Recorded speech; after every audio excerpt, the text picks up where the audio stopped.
Order and Dangerous Drugs ay inamin ng aktres na si Maricel Soriano na siya ang may-ari sa condo unit na nauugnay sa PIDEA leaks.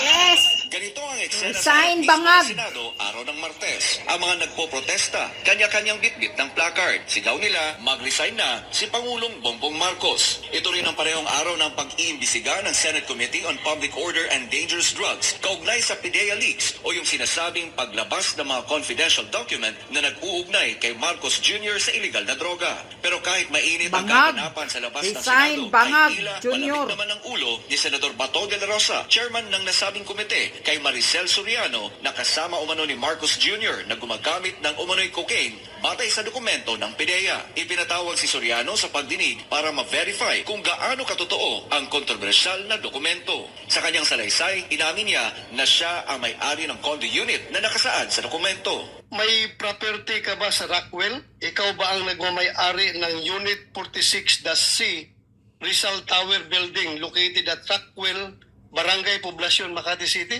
Opo. Sa'yo yun, Opo. yung 46-C. Hanggang 2012 po, nabenta ko na ho yun. Wala na ako doon. Sa sumunod naman ng press briefing, sinabi ni Senator De La Rosa na ang ginawang pag-amin ni Soriano patungkol sa pagmamay-ari nito ng kontrobersyal na condo unit ay nagpapatotoo sa PIDEA leaks. That adds credence to the claim of Morales na siya talaga gumawa noon. Yes, siyempre. Tama yung ginawa niya. Then, inamin naman ni Maricel. Si Maricel ang subject doon. At saka si politician Bongbong Marcos. Dalawa sila ang subject doon. Tapos, ang address, yung unit, the same unit. At inaamin ni Maricel na sa kanya yung unit na yun. So that gives credence to the pre-ops na ginagawa Yes. ni Morales. Kaugnay nito ay humingi naman ng paumanhin ng senador kung bakit hindi na niya tinuloy-tuloy pa ang pag-usisa sa aktres na anya'y nanginginig na.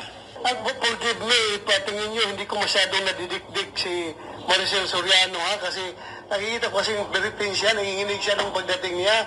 Mamaya kung diniinan ko rin masyado yung questioning, hinimatay doon sa hearing natin, what will that make of me? Sa huli ay pinunto ni Senator Bato na hindi niya tutumbukin sa kanyang pagdinig ang umunoy paggamit ng iligal na droga ni Soriano at Marcos Jr. Paliwanag niya na nakasentro ang investigasyon in aid of legislation sa kung papaano higpitan ang pangangalaga sa mga dokumento para maiwasan ang leakage ng mga sensitibo at confidential na impormasyon.